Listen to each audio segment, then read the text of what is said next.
What's up, everybody? My name's Simran, and this is my neighborhood investigation. So, today I'm going to be talking about some unique attributes of my neighborhood I've noticed, some problems I've discovered, and definitely solutions to those problems. Let's get started. Okay, as I was walking around my neighborhood, I noticed a lot of hills and slopes. So, this probably was a hilly and slopey area before they built a bunch of houses on it. Fun fact about hills and slopes: when it rains, water flows down them. So I came to the conclusion that the bottom area over there probably floods a lot during the rainy seasons in Washington, which is like every day. So what kind of problems can that flooding cause? Is it excessive flooding? When I've usually driven by there, I don't notice a lot of flooding. And then I noticed a whole bunch of stormwater drains. Now these stormwater drains take in all the water, which reduces flooding, which makes sense why there are a lot of them. But it's important to realize that these stormwater drains don't just carry rainwater. They carry rainwater and whatever that water picks up on its way, and that is usually motor oil. So during fall, when it starts to rain more, that rain collects weeks and months of motor oil pollution that's been building up on those roads during summertime, and that can really cause problems for our salmon in the Puget Sound. And along with motor oil, you can see obvious organic debris being picked up, a bunch of leaves over here, got a couple gloves. And it's kind of concerning that people are just throwing gloves on the ground in their own neighborhood. And that might be because there are no public trash cans available. So that could be a possible project for me to work on. Right. So the sidewalks in my neighborhood are a bit weird.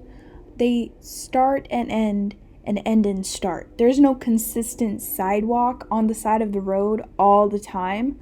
So I definitely need to do my research to know why that is. Did they maybe build the sidewalks a couple years ago because there weren't any?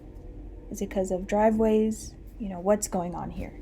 Another thing is there are no bus stops located inside of the neighborhood. The nearest bus stop is all the way near James Street, near the busy road.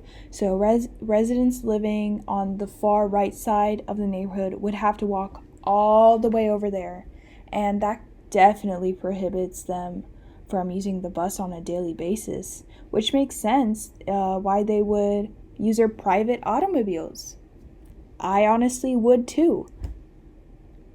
People just don't have the time to walk all the way over there, but unfortunately the use of the cars will cause more motor oil pollution. Motor oil will go into storm drains and then kill the salmon. So it's a whole awful cycle, unfortunately, which I think we can combat by doing more research, finding out more accessible ways for people to go on their day-to-day tasks without using cars. Now, food access in my neighborhood is a bit scarce. You might be confused as to why I say that, because there are 16 fast food restaurants near my neighborhood. But why I say that is because there are only 3 large grocery stores with fresh produce. Now, Kent does have a sizably large population, and if they have a whole bunch of fast food restaurants, well, people are going to consume that, and the large intake of unhealthy food will cause them to have health problems and may even lead to obesity. I mean, if we only have 3 grocery stores with fresh produce, and one of them being Fred Meyer, that's not always affordable to many of the families living in Kent, so it makes sense why people would turn to alternative methods like fast food. The only way I can think of really coming up with a solution for this problem are community gardens. They're affordable. You pay a small price, you grow your own food, and then you harvest it after a couple months. It's definitely a healthy alternative for people living in apartment complexes who don't have their own backyards. I think that's something that I could definitely advertise to families in apartments. Now, on my walk, I noticed some very maintained green life. So these bushes here are very well rounded. It almost makes me think. Now, on my walk, I noticed a lot of maintained green life. As you can see from these bushes, they're very well rounded.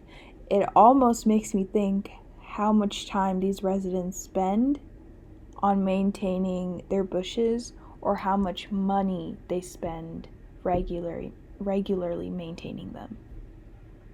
Now, I have to say, they look pretty, but I do think you can make your neighborhood look good or your yard look good and still contribute to healthy environmental practices like rain gardens. What if we just had this whole little strip of land turned into a rain garden, or we use healthy yard practices to maintain these bushes.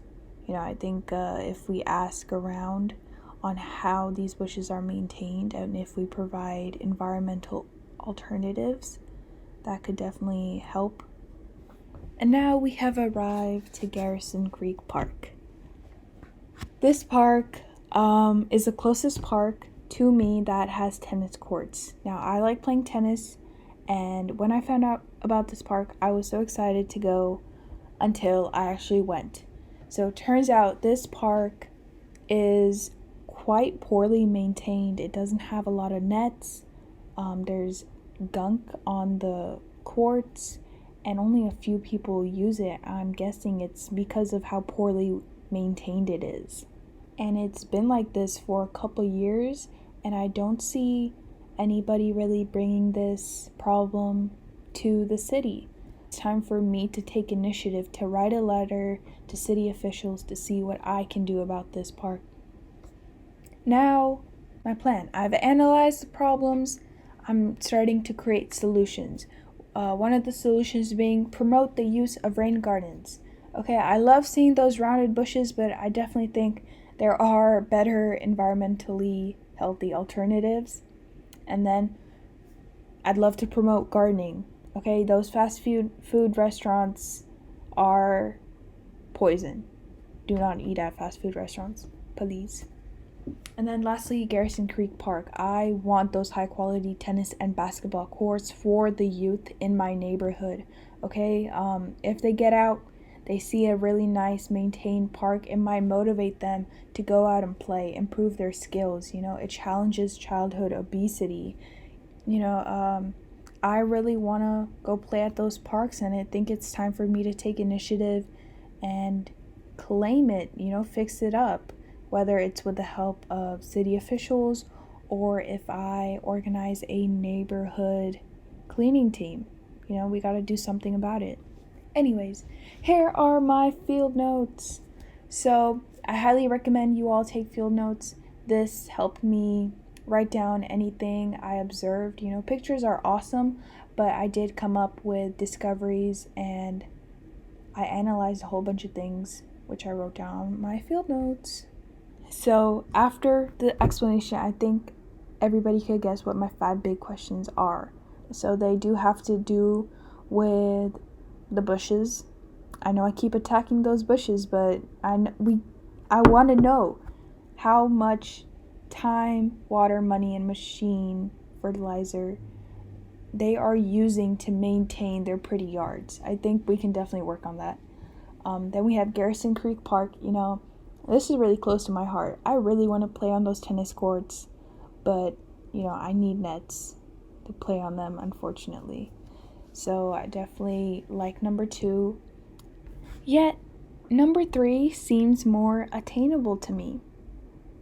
I think there are many ways to combat motor oil pollution, I am part of environmental club at my school as well, so I think I would definitely have their support in coming up with some sort of plan to help the students at my school reduce their motor oil pollution. And I would definitely love to take that project and translate it over into my neighborhood. And I do hope other members do that as well. So we will slowly start creating a bigger and bigger impact. And I think that concludes it. I think number 3 is going to be my impact project. How can motor oil pollution be minimized? Thank you everybody for listening. I hope you enjoyed, and I do hope you go analyze your neighborhoods and come up with your very own impact project. Bye bye.